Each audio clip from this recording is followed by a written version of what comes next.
patrons of art really look at art. Sometimes you may dismiss it at first, and then you come back to it and look at it again. And I always figured that it took 5 or 6 time exposures to a piece of art before somebody would buy it. Well, that means they kept looking at it, and they didn't like it at first. And all of a sudden, something changed. I have a first kind of a gut response of whether I like something or not. I have an affinity for minimal work. So that's kind of my favorite. I also like color. But I mean, what we're surrounded by right now, of course, I love.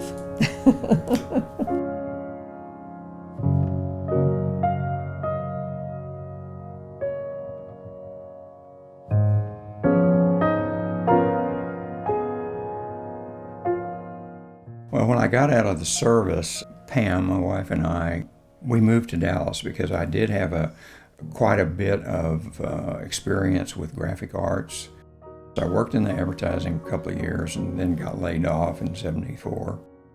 Pam and I moved back over here when my father had seen a storefront on Campbell that was for sale. It had been here for about 15 years, and it was an established small gallery, but we completely changed it and changed the name and all, and began with a roster of artists that were basically friends of Bill's, since he had been an art student at TCU. He was a sculpture major.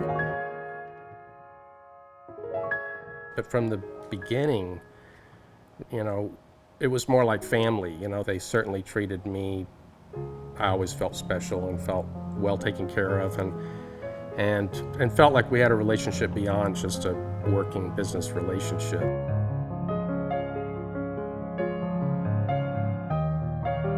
Well, they've always been very encouraging.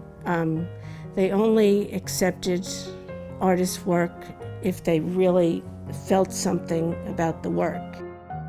It wasn't just liking the artist, it had to be a real, you know, a connection that they would have with the work itself. What we were trying to do is establish a career for them, help them with that, and through their success, we would be successful. It takes a lot of tenacity and eating peanut butter sandwiches, as I say, to make that work. You know, some gallerists put you up on the wall. If you sell, that's great. If you don't, they kick you out. But they don't make any great effort to make sure that you're seen as a real part of the flow of art history and the discussion of art. Pam will lay it on the line. She has told me, I don't like that painting very much. It pushes too many of my buttons.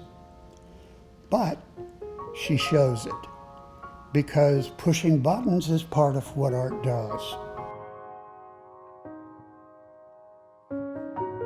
We gradually broadened our roster of artists over the years and got artists who were more established, and established gallery night and the Fort Worth Art Dealers Association.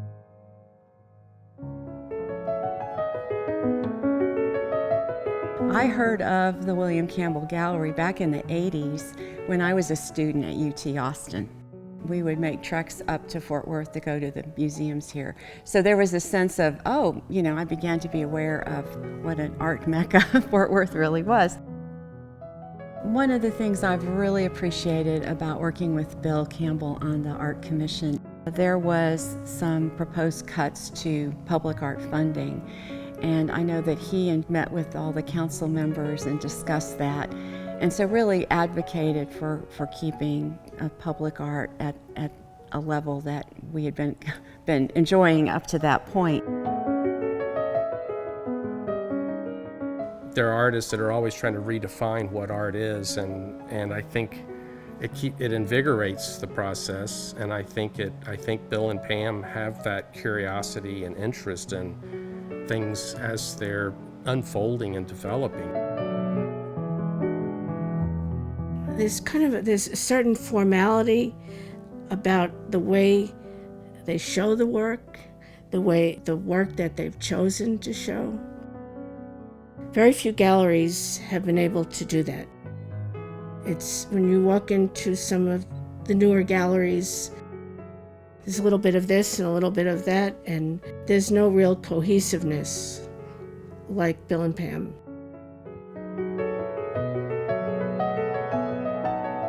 Art is unique in that you look at it and it passes all of your barriers and gets deep into your very deepest consciousness and opens doors into your subconscious that are not always welcome to be open.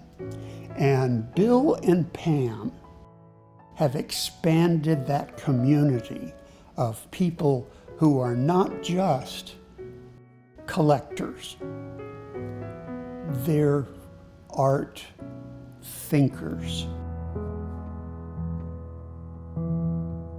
From the artist, I've continued to learn so much from them because they look at the world in such a different way than the average person does.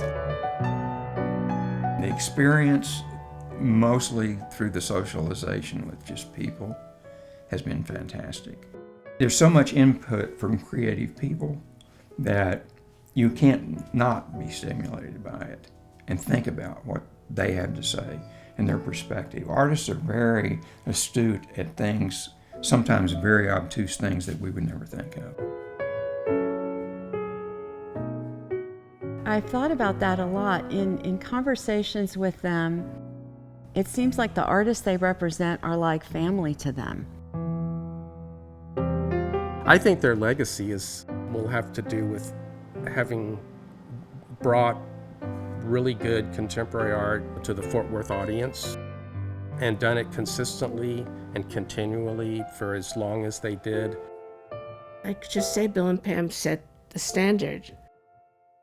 Bill and Pam are as much my brother and sister as any relative I have. I will live the rest of my life grateful for the serendipitous chain of experience that has brought me into their sphere. A lot of business people years ago didn't take artists seriously, but people make a living, a good living, being artists, and they should be respected for that. It's been a wonderful life, and we thank Fort Worth. We thank all of our clients, all of our artists. I don't think we could have asked for a better life.